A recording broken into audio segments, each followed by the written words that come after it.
Welcome back to the revision session of auditing at intermediate level, CA Inter as well as CMA Inter.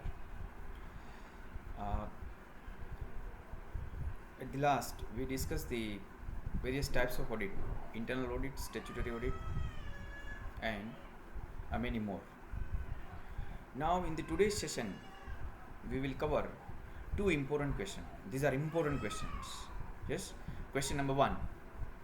It is audit planning and program, audit program, how to design the audit program, what are the advantages of the audit program, what are the limitations of the audit program, and how we can overcome the limitation of the audit program. That we will discuss in the today's session. And question number two, it is a working papers. It is a current file and the permanent file.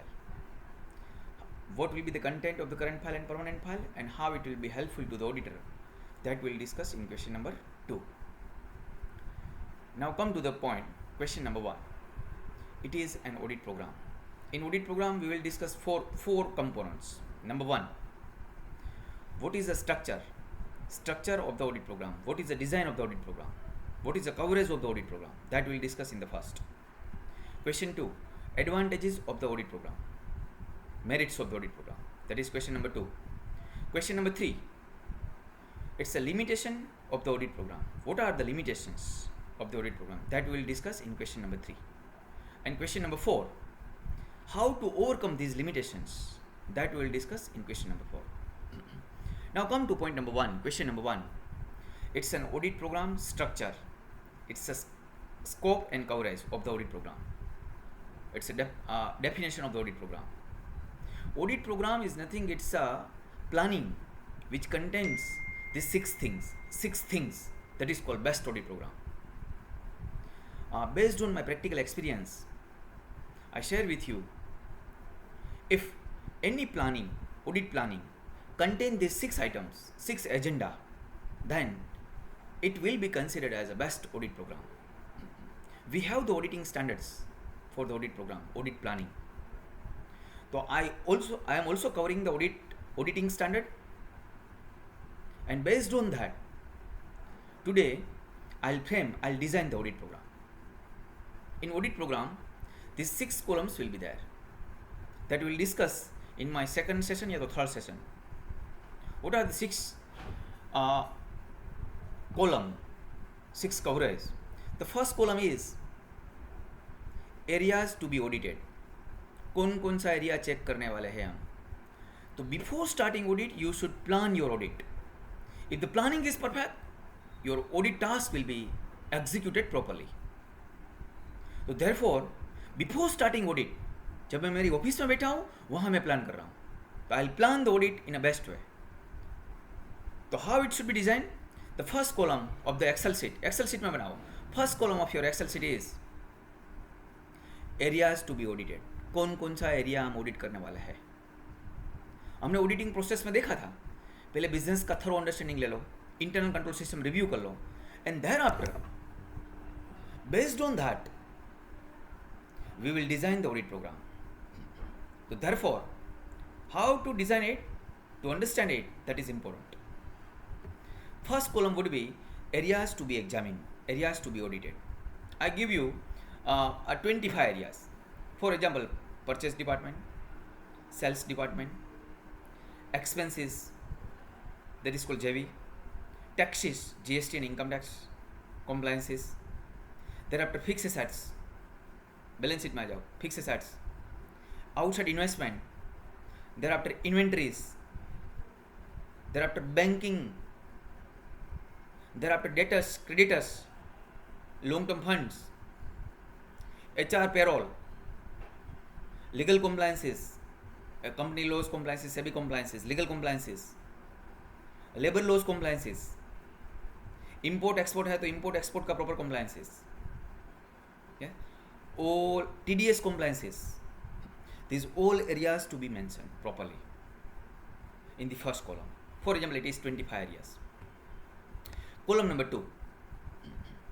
Column number 2 में हम just इतना लिख देंगे कि what is the result of internal control system. We have reviewed the internal control system in the earlier step, in step number 3. Based on that we are deriving the audit program, we are designing the audit programme.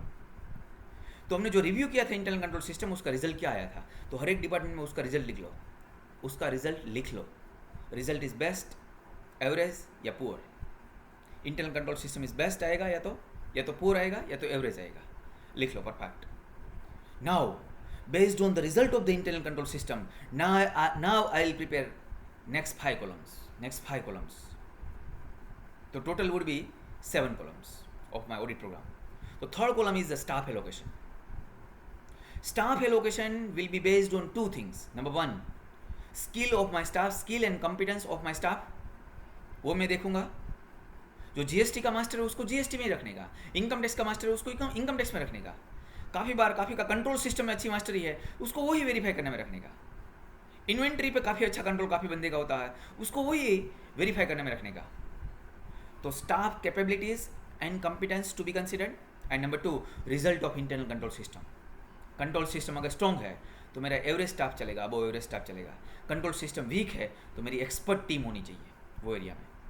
तो based on two things, staff competence and result of internal control system, I will allocate my staff. तो सभी में team allocate कर दो. तो mister ABCD वाली team जो है वो फर्स्ट एरिया चेक करेगा, बाद में और 2 लोग हैं वो सेकंड एरिया चेक करेगा, और 3 लोग हैं वो थर्ड एरिया चेक करेगा, एंड सो ऑन. तो स्टाफ एलोकेशन हो गया. Yes, so far so good. Now come to the point. Column number 4, it is a time allocation. Time allocation should be based on review of control system and size of the organization. If the size of the organization is big, large, तो मुझे तो आपको पता है 31 मार्च के बाद मेरे पास 6 महीना होता है. 30 सितंबर तक मुझे सब कुछ फाइनलाइज करके ऑडिट रिपोर्ट साइन करके इनकम टैक्स का रिटर्न भी फाइल कर देना होता है. यस, अपलोड भी कर देना ऑनलाइन. तो maximum period available is 6 months. तो therefore if the size of the organisation is large, तो accordingly I should plan properly. मुझे स्टाफ थोड़ा ज़्यादा एलोकेट करना चाहिए क्योंकि मेरे पास टाइम कम है. यस, तो जो एरिया है, जो क्रूशियल एरिया है, मटेरियल एरिया है, जहाँ इंटरनल कंट्रोल सिस्टम वीक है, वहाँ टाइम ज़्यादा एलोकेट करना है.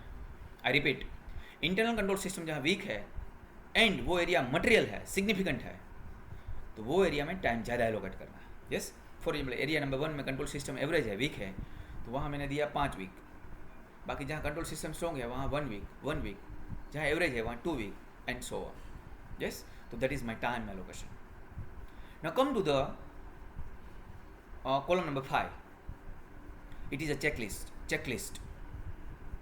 In audit program, area wise, area number 1 तो उसका checklist, detailed checklist होना चाहिए. Detailed checklist means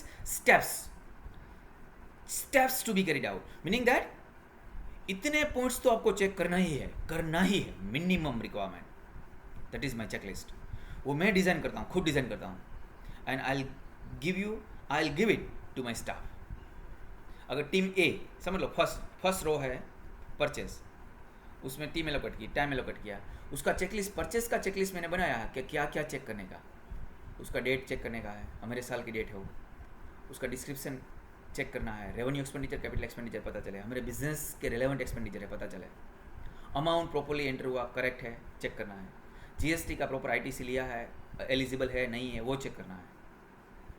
आपको पार्टी का नाम चेक करना है, कोई गलत पार्टी में पोस्टिंग ना हो जाए. ऑथोराइजेशन चेक करना है, बिल का ऑथोराइजेशन. पीछे back side internal control system, अगर कितने डिपार्टमेंट ने स्टैंप लगाया है, कितने लोग ने साइन किया, इंटरनल कंट्रोल सिस्टम भी चेक करना है. मीनिंग दैट उसके पीछे सपोर्टिंग डॉक्यूमेंट, परचेज के पीछे क्या क्या सपोर्टिंग होता है, उसका परचेज ऑर्डर, उसका ई-वे बिल, अगर मटेरियल रिक्विजिशन है तो मटेरियल रिक्विजिशन, अगर आपने 3 कोटेशन मंगाया, कोटेशन की कॉपीज, खास करके PO की सभी टर्म्स, GRN, PO की सभी टर्म्स कॉम्प्लाई होनी चाहिए. तो आपको समझ लो, तो मैंने ये सब 15 पॉइंट लिख दिया. तो just first department, purchase department में 15 पॉइंट का चेकलिस्ट बनाया. तो कोई भी बिल चेक करेगा, हर एक बिल में ये 15 आइटम चेक होगी. बाद में परफेक्ट है तो सेकंड बिल चेक करेगा, थर्ड बिल चेक करेगा. अगर कोई मिस्टेक है तो वो क्वेरी लिख लेगा, that is called query, audit query. Yes, हाँ. तो now come to the point. तो हर एक डिपार्टमेंट का आपको चेकलिस्ट भी रेडीमेड बना के आपके ऑडिट स्टाफ को देना है. यस, तो ऑडिट प्रोग्राम में परफेक्ट डिज़ाइन करो, और it will be helpful for over a period of years, over the years. एक बार आपने अच्छा डिज़ाइन कर लिया, बाद में 95% will be the same, will remain same for next year as well. तो 1 साल का ये प्रिपेयर मेहनत है आपका, बाद में जस्ट अपडेट करते जाना है. यस. तो now prepare the detail checklist for each department. That is my column number 6. Column number 7 is collection of working papers, list of working papers to be collected, list of working papers to be collected by my audit staff. Purchase department है area number 1. तो इसमें से क्या क्या working paper आपको collect करना है. तो परचेज रजिस्टर आपने जो चेक किया है वो परचेज रजिस्टर की कॉपी ले लेना. कोई बड़ा कॉन्ट्रैक्ट है हमारे रेगुलर सप्लायर का, उसकी एक कॉपी मेरे पास रखना. कोई बड़ा इंपोर्ट किया है तो उसका डॉक्यूमेंटेशन का सपोर्ट मेरे पास चाहिए. तो मीनिंग दैट जो सिग्निफिकेंट डॉक्यूमेंट्स है उस सपोर्ट मेरे पास वर्किंग पेपर्स में होना चाहिए, जिसके बेसिस पे मैं मेरा ओपिनियन डिराइव करने वाला. तो दैट इज़ वाई कोई वर्किंग पेपर रह ना जाए, इसीलिए सभी वर्किंग पेपर का लिस्ट कर दो. तो परचेज डिपार्टमेंट में तो समझ लो ये 7 वर्किंग पेपर्स मैंने रखा है. तो परचेज की जो टीम गई है वो इतना चीज़ चेक करेगी, 15 चीज़, एंड ये 7 वर्किंग पेपर कलेक्ट करके आएगी, ये 7 वर्किंग पेपर्स कलेक्ट करके आएगी फॉर एग्जाम्पल. तो हर एक डिपार्टमेंट अपना अपना वर्किंग पेपर कलेक्ट करके आएगा, तो ऑडिट फाइल परफेक्ट हो जाएगी और वो ऑडिटर की ऑफिस में रहेगा. This working papers to be retained by the auditor for 7 years, for next 7 years. क्यों? क्योंकि उसके बेसिस पे वो ओपिनियन डिलीवर करेगा. कल अगर कोई भी लीगल मैटर होती है तो this will be helpful as a legal evidence to the auditor. Yes. हाँ. तो दिस 7 कॉलम्स का जो प्रोग्राम है that is called best audit programme. Best audit programme. तो what is called audit programme अगर आपको डिफाइन करना है तो it's a planning which contains areas to be examined, staff allocation, time allocation, review of control system results, उसके बाद checklist, उसके बाद it is a working papers to be collected. जो इतनी चीज़ जो भी प्रोग्राम में है, प्लानिंग में है, that is called the best audit planning, audit program. अब एक बार ये ऑडिट प्रोग्राम बना लिया तो we understood how it is to be framed. Thereafter, the question number 2 in the audit program itself, that is second component. What are the merits or advantages of the audit program? अगर हमने ऐसा अच्छा audit programme बनाया है तो क्या क्या advantages होगा? You tell me. We can write it down more than 10 advantages, merits. Out of this, we can derive out of this. कोई रट्टा मारने की जरूरत नहीं, no रट्टेश. इसमें से ही हम डिराइव कर सकते हैं. नंबर 1, देखो हमने सभी एरिया लिखा है तो all areas to be covered. No area will be miss out during the audit. सभी एरिया कवर्ड हो गया क्योंकि ऑन पेपर है सब कुछ, तो वो सभी एरिया चेक होने वाला है और वो पर्टिकुलर टीम को रिस्पॉन्सिबिलिटी दी है तो वो पर्टिकुलर टीम उसको चेक करके आएगी. तो no area will be miss out, no duplication will be correct, no duplication will be done. क्योंकि टीम का एलोकेशन परफेक्ट किया है तो वो टीम अपना ही काम करेगी. अगर अनऑर्गेनाइज वे पे होता पूरा ऑडिट प्रोग्राम नहीं बनाया होता तो कोई भी टीम कुछ भी चेक कर लेती. हो सकता है डबल बार भी चेक कर लिया, हो सकता है अच्छी चीज़ रह गई, मिस आउट हो गई. So that will not happen. So first is no miss out. Second, no duplication. Third, proper staff allocation. जो एक्सपर्ट स्टाफ को जहाँ रखना चाहिए था वहाँ ही रखा है, तो उसके पास से मैक्सिमम क्वालिटी ऑफ वर्क हम उसके पास से ले सकते हैं. तो best staff allocation. Fourth, I can say it is a division of work. एक ही बंदा सब कुछ चेक नहीं कर रहा, it is a complete division of work, तो will also be helpful. Number 5, time allocation. Time allocation से क्या पता चलता है? इन टाइम ऑडिट खत्म हो जाएगा क्योंकि 30 सितंबर लास्ट डेट है, तो अकॉर्डिंगली मैंने टाइम एलोकेट किया होगा. यस. हाँ. तो in time audit will be completed. तो that is a time allocation मैंने. चेकलिस्ट क्या हेल्प करता है? It will act as a guide. It will act as a guide to my audit staff. It will act as a guide for my audit staff. तो it will act as a guide. तो audit programme will act as a guide definitely.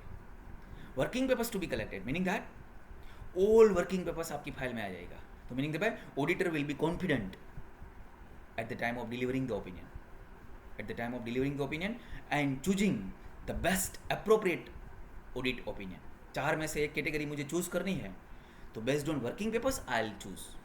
Working papers perfect है, working paper shows everything is perfect, then I will deliver first category of opinion. Working paper shows no, some mistakes are there, some problems are there, some disagreements are there, then I will deliver second category of opinion. Working paper shows there is a major error, major mistake, major disagreement, then I will go for third category of opinion. And if no working papers found for some areas, then I will not deliver any opinion for that area. That is disclaimer of opinion.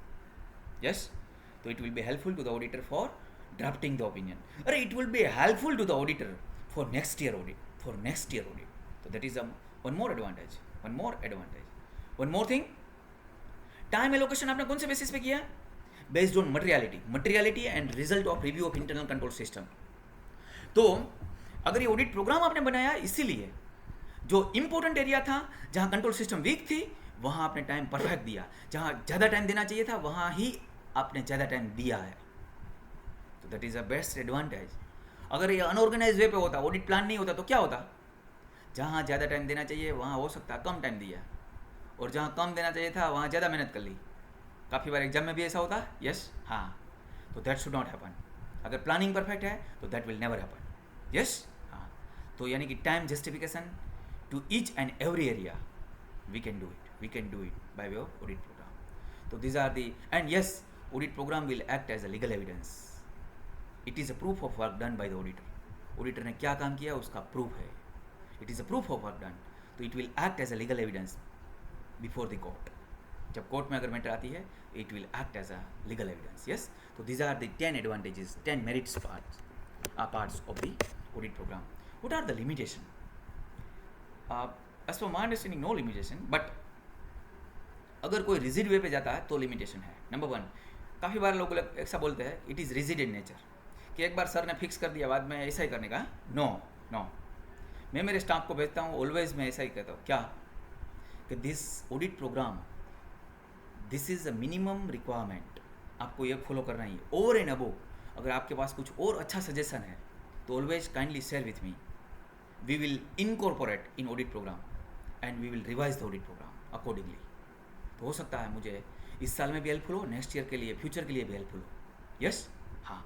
तो it should B, तो first उसका limitation क्या है? It is fix, it is rigid in nature. तो किस तरह से remove कर सकते हैं? आप आपके स्टाफ को ऐसा बोल दो, it can be at any time, we can revise it, it is completely flexible, yes, हाँ, but with my prior permission, yes, हाँ, अदरवाइज वो कभी भी चेंज कर देगा, हाँ, ऐसा ना हो। या नंबर 2, तो रिजिड है उसको लिमिटेशन किस तरह से आउटकम कर सकते हैं? उसको फ्लेक्सिबल बना के। नंबर 2, मैकेनिकल वर्क, जो स्टाफ है वो वही काम करता रहता है, मैकेनिकल हो जाता है। तो ऑडिट प्रोग्राम में आप किस तरह से अवॉइड कर सकते हो ये लिमिटेशन? वर्क रोटेशन कर दो, टीम को रोटेशन कर दो थोड़ा। पहले 6 महीने का परचेज टीम ए चेक करेगी, पहले 6 महीने का सेल्स टीम बी चेक करेगी, बाद में वो दोनों टीम चेंज हो जाएगी। सेल्स वाली परचेज में जाएगी, परचेज वाली सेल्स में जाएगी, तो दोनों को नया काम मिलेगा, नया माइंड चलेगा, नया पॉइंट्स आएगा, या कोई चीज़ रह ना जाए। अच्छा, डबल एक्सपर्ट की एडवाइस मिल गई, काफ़ी बेनिफिट है रोटेशन का, तो दैट विल बी हेल्पफुल। तो in that way we can overcome this limitation. Limitation number 3, many staff members will take the shelter of the audit programme. क्या कभी भी अगर कोई प्रॉब्लम आएगा, फ्यूचर में फ्रॉड इसमें निकला, तो हम देखेंगे कौन सा मेंबर था इसमें रिस्पॉन्सिबल, कौन सी टीम रिस्पॉन्सिबल थी, इसने चेक नहीं किया, तो वो तो शेल्टर लेगा। क्या कि सर आपने ऑडिट प्रोग्राम में 10 पॉइंट चेक करने के लिए बोला था, चेकलिस्ट में 10 पॉइंट था हमारे एरिया में, परचेज में 10 पॉइंट था, हमने 10 पॉइंट चेक किया, ये जो आपका फ्रॉड निकला वो तो 11th नंबर के आइटम है, 11th नंबर के आइटम है, वो तो यहाँ लिखा ही नहीं ऑडिट प्रोग्राम में। आपके ऑडिट प्रोग्राम में प्रॉब्लम था, मेरा कोई प्रॉब्लम नहीं, वो ऐसा बोलेगा स्टाफ। तो ऑडिट स्टाफ में take the shelter, this is the limitation. But उसको किस तरह से ओवरकम कर सकते हैं? जब मैं मेरे स्टाफ को ऑडिट पे भेजता हूँ तो उसका मैं एक ट्रेनिंग सेशन लेता हूँ, तब मैं उसको क्लियर कट बोलता हूँ, this is a bare minimum requirement, my audit program is a bare minimum requirement. उससे ओवर एंड अबव, क्यों? क्योंकि घटना स्थल पे वहाँ आप खुद हो, तो आपका माइंड वहाँ चलेगा कि इसमें ये भी क्रॉस टेली होना चाहिए। तो ओवर एंड अबव आपको काफ़ी ब्रिलियंट रहना है वो टाइम पे। एंड अगर आपको कोई भी नया पॉइंट आता है तो you will have to go in depth and go up to the root and find out with full clarity all details, yes. तो ये लिमिटेशन किस तरह से ओवरकम हो सकती है? टेल देम कि this is a bare minimum requirement and over and above you can do whatever you like to do that, yes. तो हमने यहाँ 4 क्वेश्चन डिस्कस किया ऑडिट प्रोग्राम में। Now I conclude the audit program session. First, audit program coverage को आपको design करना है तो डिज़ाइन कर सकते हो, मीनिंग भी लिख सकते हो साथों साथ। Number 2, merits advantages. Number 3, limitations. And number 4, how to overcome the limitation. ये 4 क्वेश्चन है ऑडिट प्रोग्राम में, and this is an important question from the professional exam view point, yes. Now come to the next question, it is a working papers. Working papers means it is also a part of the steps of the auditing. मैंने आपको 8 step में auditing process पढ़ाया, इसमें last second step collection of working papers, working papers आप collect करते हो during the audit. उसके basis पे auditor will frame the opinion, auditor will deliver the opinion, auditor will choose the opinion and finalise the balance sheet and P&L account. Yes, हाँ. तो working papers आपको collect करना है. How, what are the advantages of the working papers, the merits parts of the working papers. Working papers, पहले तो मुझे बताओ what is the meaning of the working papers in a layman language. I can से in a professional way, I can say working papers mean any document which is useful for drafting my opinion, which is useful in drafting my opinion, for delivering my opinion. My opinion is based on the working papers.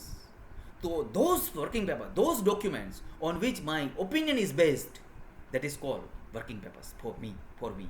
And I'll have to retain it for 7 years. 7 साल तक आपको कभी भी court मांग सकती है आपके working papers. तो आपकी ऑफिस में, and it is the property of the auditor, ownership lies with the auditor. तो ऑडिटर अपनी ऑफिस में रख सकता है 7 साल तक. यस. नाउ यहाँ देखो, वर्किंग पेपर्स में मीन्स मैंने जो चेक किया काफ़ी डॉक्यूमेंट, सब कुछ यहाँ लेके नहीं है ना. परचेस का बिल समझ लो, वहाँ तो 1 लाख कॉपी है, तो 1 लाख कॉपी मेरी ऑफिस में लेके नहीं आना. परचेस का रजिस्टर लेके आने का, वो 15-20 पेज में आ जाएगा जहाँ आपने चेक किया है और सभी क्लेरिफिकेशन लिखा है. यस. तो my question is all important documents कि based on which I am going to deliver the opinion, that should be a part of my working paper file.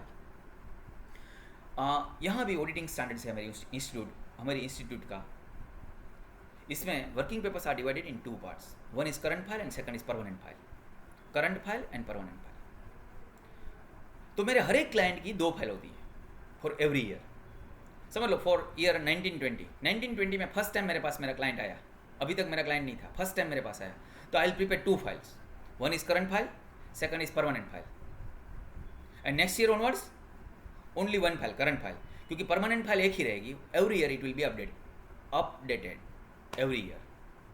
But current file हर साल की अलग अलग होती है. Yes.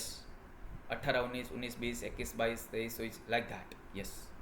For every year, I'll prepare 1 current file for every year, and permanent file only 1 file for all years. Every year it will be updated.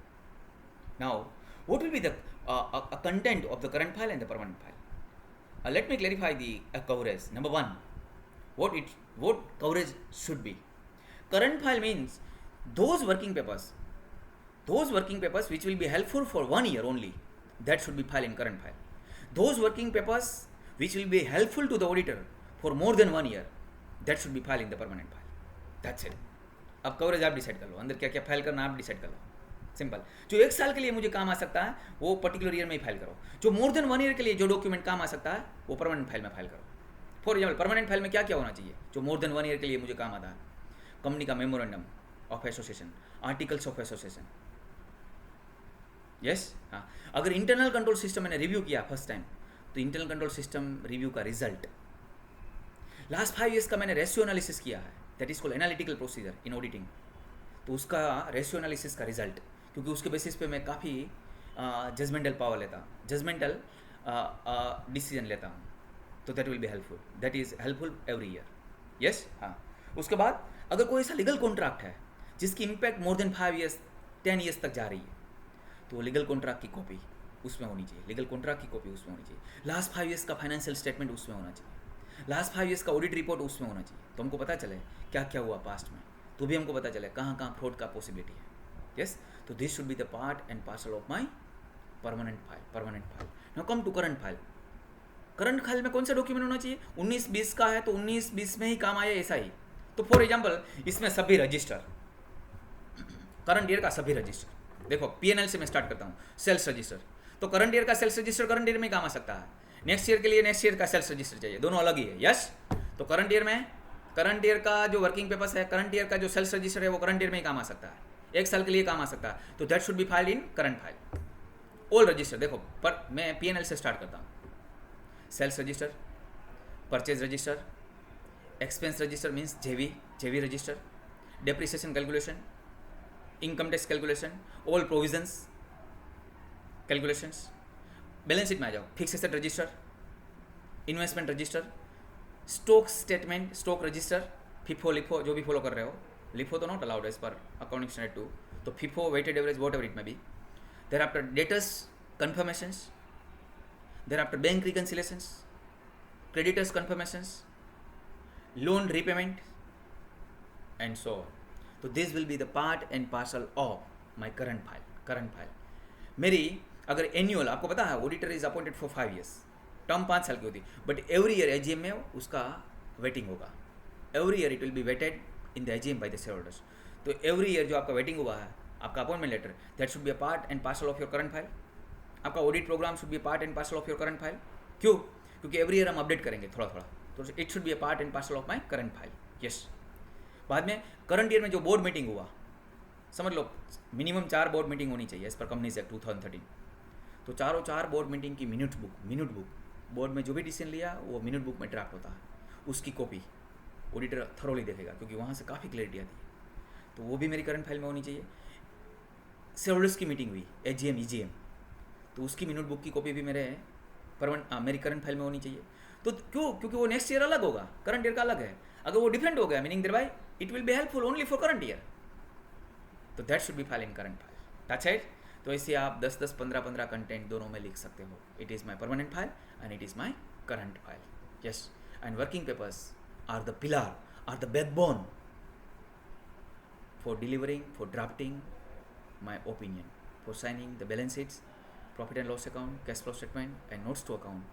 Without working papers, I cannot deliver the opinion. तो इसलिए जो अब audit की process आपकी strong हो गई हो, मेरी अपॉइंटमेंट जो मैंने क्या 8 स्टेप पढ़ाया था, अपॉइंटमेंट, बाद में मैंने बिजनेस थरोली अंडरस्टैंड किया, understanding the business thoroughly. Third, audit engagement decide हुआ, टर्म्स कंडीशन फाइनल हुआ. फोर्थ, मैंने कंट्रोल सिस्टम रिव्यू किया. फिफ्थ, ऑडिट प्रोग्राम डिज़ाइन किया. 6, एक्चुअल ऑडिट किया, vouching, verification, ledger scrutiny. Next, वो टाइम पे मैंने वर्किंग पेपर कलेक्ट किया, ये current file and permanent file ready की, and based on that I will deliver my final opinion. Yes. तो now possibility is there, high possibility is there कि audit risk is minimise to the extent it is possible. क्यों? आपका working papers and आपका opinion दोनों एक ही level पे है, दोनों कन्फर्मेटी में है. तो meaning thereby there is no risk. जब ये दोनों के बीच में डिफरेंस आया, meaning thereby there is an audit risk. Yes. तो working papers, we have the auditing standard for working papers, we have the auditing standard for audit programme.